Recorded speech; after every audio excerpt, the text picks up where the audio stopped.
Manchester United အတွက်ရိုနီရဲ့ပြင်းထန်တဲ့ဒီပေးချက်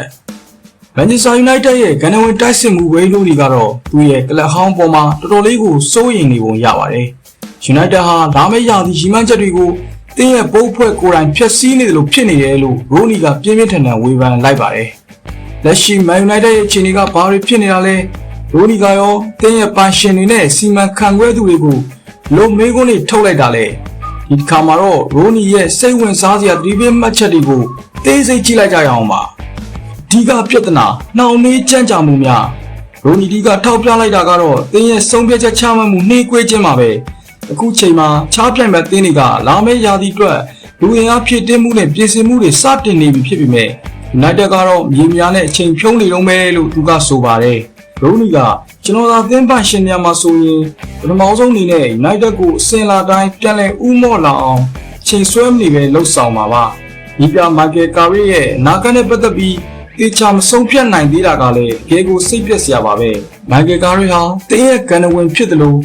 United DNA ရှိသူဖြစ်ပြီးလက်ရှိမှာလည်းအသင်းကိုကြိုးပြုနေတဲ့သူလို့သူကဆိုထားပါတယ်။အဲဒီလိုနှောင်လေးကြမ်းကြာမှုတွေအတွက်ကစားသမားခေါ်ယူရမှာရောလက်ရှိကစားသမားတွေရဲ့စိတ်ဓာတ်ပိုင်းမှာပါအများကြီးထိခိုက်စေတယ်လို့သူကယူဆနေတာပဲဖြစ်ပါတယ်။စီမံခန့်ခွဲမှုနဲ့ပြောင်းလဲများSergeant Ratcliffe နဲ့ INEOS ဖွဲ့ရောက်လာပြီးနောက်ပိုင်း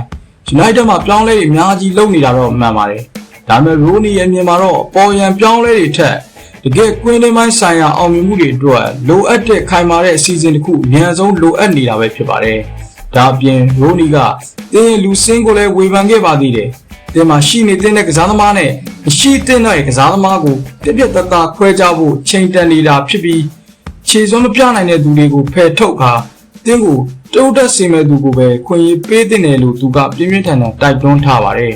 ။ရိုနီပြောတာကတော့ရှင်းပါတယ်။ Manchester United လို့တင်းကြီးတဲ့ဟာစောင့်ကြည့်အောင်မယ်ဆိုတဲ့စကားလုံးနဲ့အချိန်ဆွဲနေလို့မရပါဘူး။အချိန်တရက်နှောင့်နေတာဟာလာမယ့်ရာသီရဲ့အောင်မြင်မှုကိုလှမ်းနှောက်ဆုတ်လိုက်တာနဲ့အတူတူပါပဲ။ဒါ United ရဲ့ကဏ္ဍဝင်တယောက်အနေနဲ့တင်းကိုစေတနာရှိထားပြီးတည်ပေးလိုက်တာလို့ပဲကျွန်တော်အနေနဲ့မြင်ပါတယ်။ဒီကိုတို့ရောရိုနီရဲ့အမြင်ပေါ်ဘယ်လိုထင်ကြလဲ။ United ဟာတကယ်ပဲနောက်ကျနေတာလား။ရိုနီရဲ့ဝေဖန်တည်ပေးချက်ကိုသဘောတူတယ်ဆိုရင်ကိုမမှာဆွေးနွေးပေးသားကြပါဦး။ဗီဒီယိုလေးကိုကြိုက်နေတတ်တဲ့ဆိုလို့ရှိရင်တော့ United ကျူ channel လေးကို like and subscribe လေးလုပ်ခဲ့ပေးဖို့လည်းမေတ္တာရပ်ခံတောင်းဆိုအပ်ပါတယ်ခင်ဗျာအဆုံးထိကြည့်ရှုပေးတဲ့အတွက်အထူးပဲကျေးဇူးတင်ရှိပါတယ်ဗျာ